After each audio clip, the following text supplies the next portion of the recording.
to 6 o'clock news. Today, budget boosts for driverless cars and NHS are breaking headlines, but for now, the Wells Fargo scandal. Wells Fargo is an international corporation offering a number of financial services, including insurance, investments, and banking.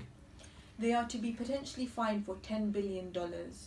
Wells Fargo have portrayed themselves as having earned a reputation of trust due to its attention to loyalty to customers.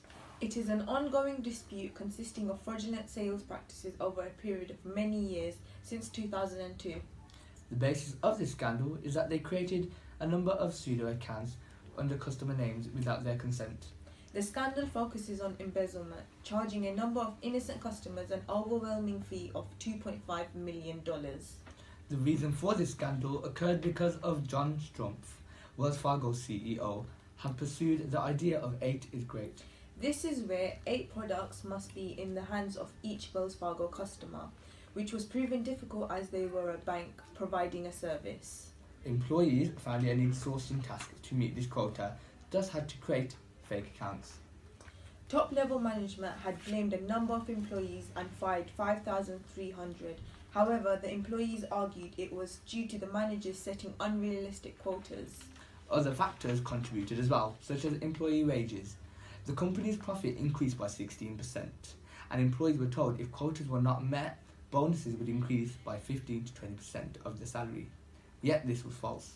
Following this scandal, Wells Fargo has seen a detrimental 10% decline of customer visits. As the scandal progresses, this figure may increase. Back to you in the studio. I'm Tam, live from the studio. Here we have Zaf Islam stating the potential solutions for Wells Fargo. Hi Zaf. Hi Tam. The basis of this scandal was the fraud triangle. What are the remedies for this? An effective approach which Wells Fargo adopted in order to fix their reputation was to terminate 5,300 employees. They used this opportunity to show their dominance in the business and to stop any employee from committing fraud again. Another main reason for the scandal was employee wages. What do you think?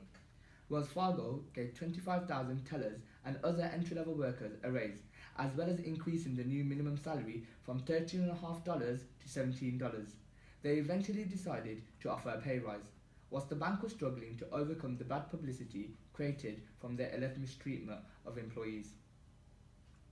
The employees argued the scandal was due to unachievable sales. What are your opinions? To deal with this issue, Wells Fargo are in the process of changing their employee targets and company structure, as these are the main 2 problems which resulted in the scandal happening. Now, importance has been placed on customer service and risk management, and Wells Fargo is on its way to fixing its ways.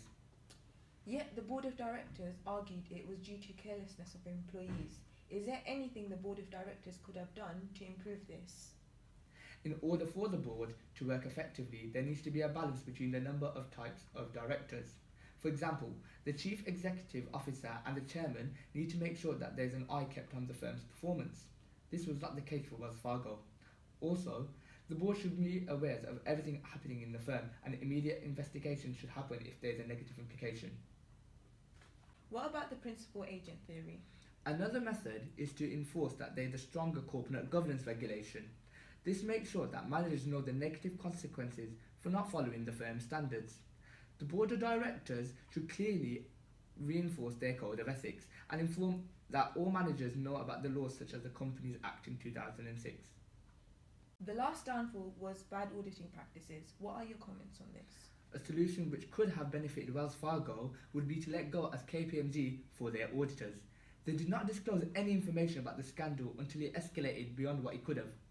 If KPMG had correctly briefed Wells Fargo and potential investors beforehand, the effect of the situation could have been lowered. Thank you for your time, Zaf. This was the 6 o'clock news.